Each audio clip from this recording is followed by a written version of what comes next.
Assalamualaikum warahmatullahi wabarakatuh. Bismillahirrahmanirrahim. Alhamdulillahirabbil alamin. Wassalatu wassalamu ala sayyidina Muhammadin wa ala alihi washabihi ajmain. Amma ba'du. Para pemirsa dimanapun Anda berada yang dirahmati Allah Subhanahu wa ta'ala, dalam kesempatan ini saya akan menjelaskan tentang hukum ziarah kubur. Ziarah kubur hukumnya adalah sunnah. Anjuran melaksanakan ziarah kubur ini bersifat umum, baik menziarahi kuburan orang tua, saudara, kerabat, kemudian orang-orang soleh, wali-wali Allah, dan kaum muslimin muslimat. Artinya bersifat umum.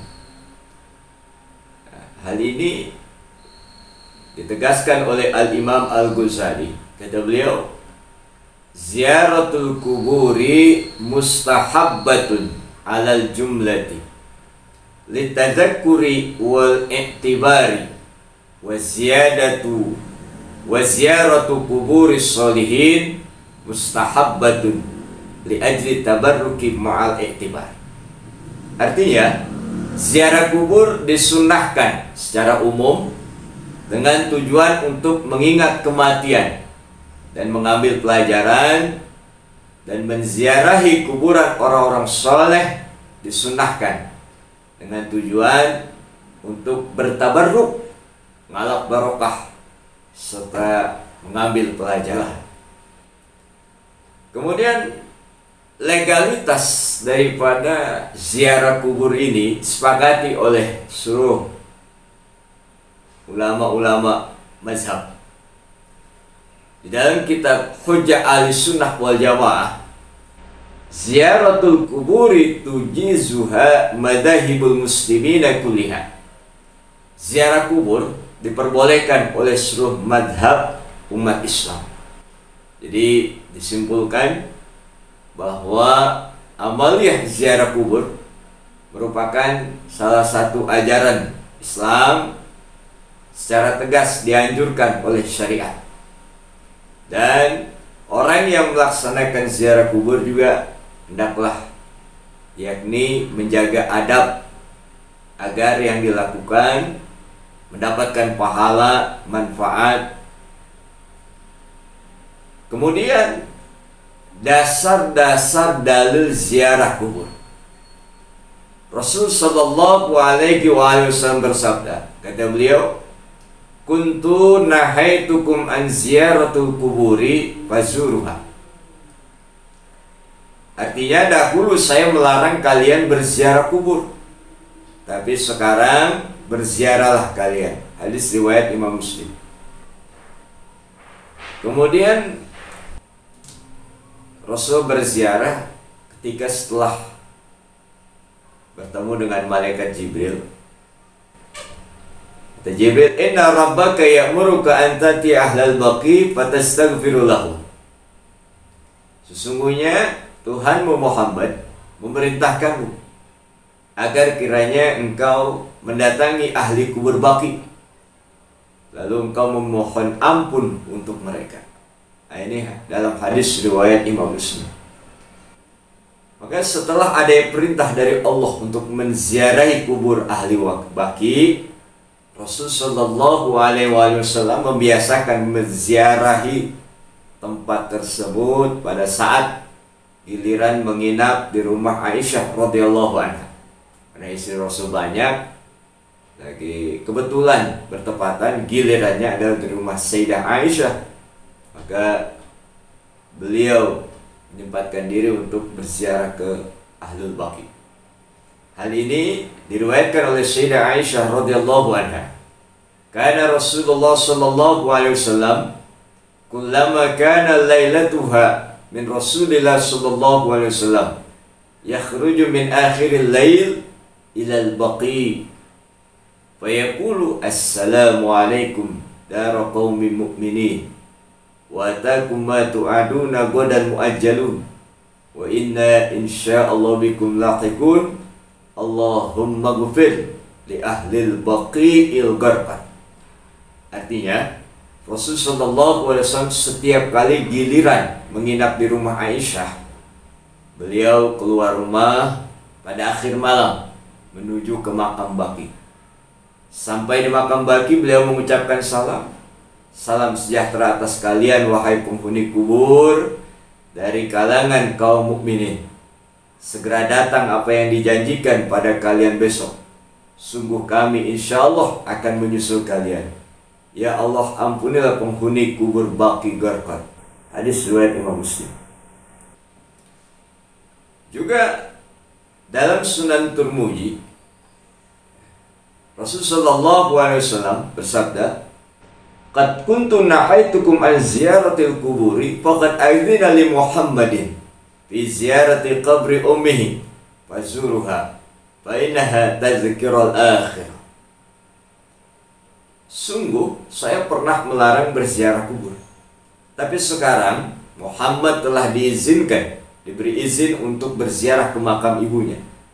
Maka sekarang berziarahlah, karena hal itu dapat mengingatkan kamu kepada akhirat. Hadis riwayat Imam Tirmidzi. Yakni berdasarkan dalil-dalil hadis tersebut bahwa ziarah kubur adalah hal yang dianjurkan dalam agama Islam. Kemudian apa sih manfaat daripada ziarah kubur? Sebagaimana dalam hadis, kuntu nahaitukum an ziyaratil kuburi ala fazuruha fa innahu yurikul qalba wa tudmi'ul aina wa tudzakkirul akhirata wa la taqulu hujran. Artinya, dahulu saya melarang kalian berziarah kubur, tapi sekarang berziarahlah kalian. Sungguhnya ziarah kubur dapat melunakkan hati, dapat meniteskan air mata, mengingatkan pada akhirat. Dan janganlah kalian berkata buruk pada saat ziarah kubur. Hadis riwayat Imam Hakim. Artinya, ketika seorang mengingat kematian, bahwa dia teringat dosa-dosa yang pernah dilakukan, rasa menyesal, mohon ampun kepada Allah, meneteskan air mata, menyesal atas dosa dan kesalahan yang pernah dilakukannya. Dan bahwa ketika meninggal, dia tidak membawa harta benda, jabatan, keluarga, tapi yang dibawa adalah amal soleh. Al-Imam Abu Hamid Muhammad bin Muhammad Al-Ghazali, Imam Al-Ghazali yang kenal, kata beliau, "Fal maqsudu min ziyaratil kuburi lizairil i'tibar biha walil mazur al-intifa' bidu'a'i fala yanbaghi ay yaghfula zair anid du'a'i li nafsi walil mayyiti wala anil i'tibari bih." Artinya, tujuan ziarah kubur bagi penziarah adalah mengambil hikmah, pelajaran dari ziarah itu sendiri. Dan bagi ahli kubur yang diziarah adalah mengambil manfaat. Apa manfaatnya? Yakni doa peziarah. Oleh karena itu, peziarah tidak seharusnya melalaikan doa untuk dirinya sendiri dan doa bagi almarhum yang diziarahi. Juga seharusnya tidak mengabaikan mengambil hikmah atau pelajaran dari ahli kubur. Itulah kata Imam Al-Ghazali. Jadi kalau disimpulkan bahwa ya, bisa diambil pelajaran. Pertama, pelajaran bagaimana kalau ahli kubur itu sudah tidak bisa beramal lagi. Kubur itu hanya dua, nikmat kubur atau siksa kubur. Masya Allah, kalau dan mendapatkan nikmat kubur, alhamdulillah. Tapi kalau siksa kubur, mudah-mudahan Allah ampuni dosa-dosa mereka, Allah ringankan. Para pemirsa yang berbahagia, kemudian menurut Syekh Amin Al-Qurdi Al-Irbili, mana beliau seorang ulama wafat pada tahun 1332 Hijriah. Kata beliau, tusannu ziyaratu kuburil muslimin lirrijal li'adli tadzakuril mauti wal akhir wa islai fasadil qalbi wa nab'il mayyit bima yusra indakum minal Qur'an. Artinya sunnah menziarahi kuburan orang Islam bagi laki-laki dengan tujuan untuk mengingat mati dan akhirat, juga memperbaiki hati dan manfaatnya bacaan Quran yang dibacakan dihadiahkan para mayyinin adalah beliau. Kemudian kita yang berdoa, selain kita mendoakan diri kita sendiri, keluarga kita, kerabat kita, guru-guru kita yang masih hidup, kita doakan para almarhumin yang telah meninggal dunia, kaum muslimin muslimat, mukminin mukminat, wabil khusus orang-orang tua kita, guru-guru kita, orang-orang yang telah berjasa. Dari doa ini para almarhumin mendapatkan manfaat dari kita, dari doa kita sekalian. Para pemirsa yang berbahagia yang dimuliakan Allah Subhanahu wa taala, yakni Sayyid Az-Zabidi dalam mensyarah Ihya Ulumuddin, beliau menjelaskan, hal yuqaddimu du'a li nafsi thumma al-mayyiti au bil aksi. Apakah peziarah mendoakan dirinya kemudian ahli kubur, atau sebaliknya, yakni ahli kubur dulu, doain ahli kubur dulu baru doa untuk kita sendiri. Az-zahir ats-tsani, secara zahir sebaliknya, karena doa untuk ahli kubur, yakni idzid doa lil mayyiti mustajabun la mahalata qiyasan ala du'ail ghaib. Thumma yakunu doa li nafsi fa huwa ahra ayustajaba nazran li karamillahi ta'ala wa sa'ati fadli. Secara zahir sebaliknya, karena doa untuk ahli kubur tidak mustahil, merupakan doa mustajab, dengan kias pada kemustajaban doa untuk orang yang gaib, lalu ia mendoakan dirinya sendiri. Doa dengan urutan seperti ini artinya mendoakan ahli kubur dulu baru doa buat kita, yakni doa dengan urutan seperti ini lebih layak dijawab dengan menimbang kemurahan Allah dan keluasan utamanya. Subhanallah. Jadi pada intinya mendoakan orang lain dulu baru mendoakan untuk diri kita. Hadis riwayat Imam Muslim dari Abu Sahabat Abu Darda an Ummi Darda an Abi Darda qala Rasulullah sallallahu alaihi wasallam, ma min abdin muslimin yad'u li akhihi bi zahril ghaib illa qala al malaku wa laka bimithlin, rawahu Muslim. Wa fi riwayatin li muslimin man da'a li akhihi bi zahril ghaib qala al malakul muwakkal bih amin walaka bimithlin.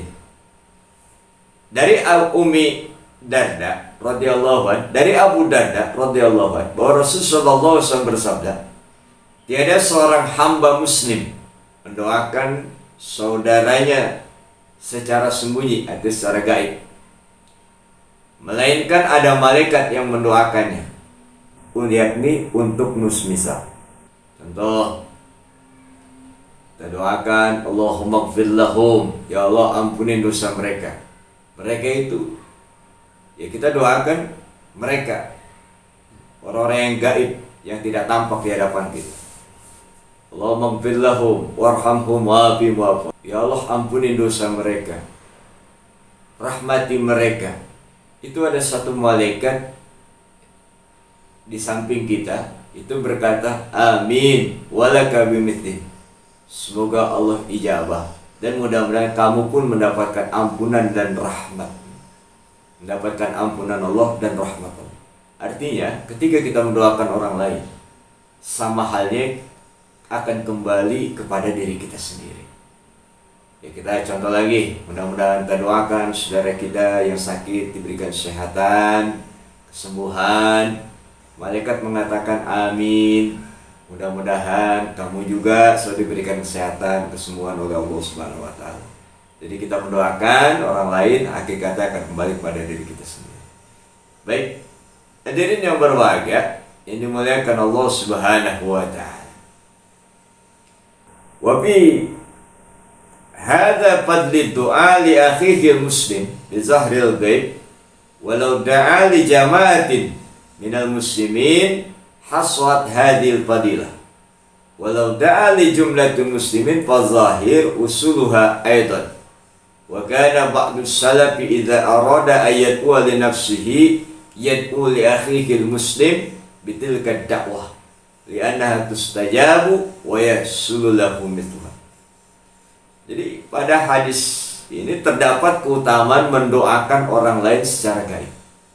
Kalau seorang mendoakan secara gaib sekelompok umat Islam, niscaya keutamaan itu akan berhasil, akan didapatkan. Demikian juga hasil keutamaan bila ia mendoakan hanya beberapa orang saudaranya. Ya, sebagai ulama salaf, bila ingin mendoakan dirinya, mendoakan saudaranya secara gaib, karena doa secara gaib itu mustajab, dan doa mereka untuk saudara juga hasil pada mereka. Alhamdulillah. Intinya kita mendoakan untuk para orang-orang almarhumin atau saudara kita yang masih hidup atau yang tidak tampak pada diri kita, kita doakan, itu doa mustajab. Juga ketika itu ternyata akan kembali kepada diri kita juga. Hadirin yang berbahagia, dimuliakan Allah Subhanahu wa taala. Nah, kemudian yang selanjutnya adalah yakni ziarah ke makam para aulia, para sholihin. Di dalam kitab Al-Fatawa Al-Fiqhiyah Al-Kubra, wasuila radhiyallahu anhu an ziyarati kuburil aulia fi zamanin muayyanin ma'arrihlah ilaiha hal yajuzu ma'annahu yastami'u inda tilkal kubur mafasidun kahtilatin nisa' birrijal wa israjis saraj al-kathira wa ghairi dhalik. Fajaba biqauli ziyaratu kuburil awliya qurbatun mustahabbatun wa kadar rihla ilaiha. Yakni di mana Al-Imam Ibnu Hajar Al-Haytami dalam kitab Al-Fatawa Al-Fiqhiyah Al-Kubra, beliau ditanya tentang ziarah ke makam para wali, yakni pada waktu tertentu dengan melakukan perjalanan khusus ke makam mereka. Beliau menjawab, berziarah ke makam para wali adalah ibadah yang disunnahkan. Demikian pula perjalanan ke makam mereka. Subhanallah. Dalam sebuah hadis an Abi Hurairah radhiyallahu anhu, qala Rasulullah sallallahu alaihi wasallam, man zara qabra abawayhi aw ahadihima fi kulli jumu'atin ghufira lahu wa kutiba birrun. Dari sahabat Abu Hurairah radhiyallahu anhu berkata, Rasul sallallahu alaihi wasallam bersabda, barang siapa berziarah ke makam kedua orang tuanya atau salah satunya setiap hari Jumat, maka Allah mengampuni dosa-dosanya dan dia dicatat sebagai anak yang taat, lagi berbakti kepada kedua orang tuanya. Subhanallah, luar biasa sekali. Ya, ini kita ziarah ke makam orang tua kita. Ya, tidak mesti hari Jumat, tapi pada hari Jumat ada satu keutamaan. Berziarah, maka kita tercatat sebagai orang yang taat dan orang yang bakti kepada kedua orang tua. Mudah-mudahan kita semua jadikan anak-anak yang soleh, yang selalu mendoakan orang tua kita. Ada satu pertanyaan, bagaimana wanita haid, bolehkah ia berziarah? Untuk menjawab hal ini, bahwa yang dilarang bagi wanita diantaranya adalah sholat. Wanita haid dilarang sholat, membaca Quran dengan suara keras, diantaranya tawaf. Adapun berziarah tidak dilarang. Oleh karena itu, bagi wanita haid diperbolehkan untuk berziarah. Ya, itulah sepintas mengenai hukum ziarah secara singkat. Mudah-mudahan ada manfaatnya. Mohon maaf lahir batin. Assalamualaikum warahmatullahi wabarakatuh.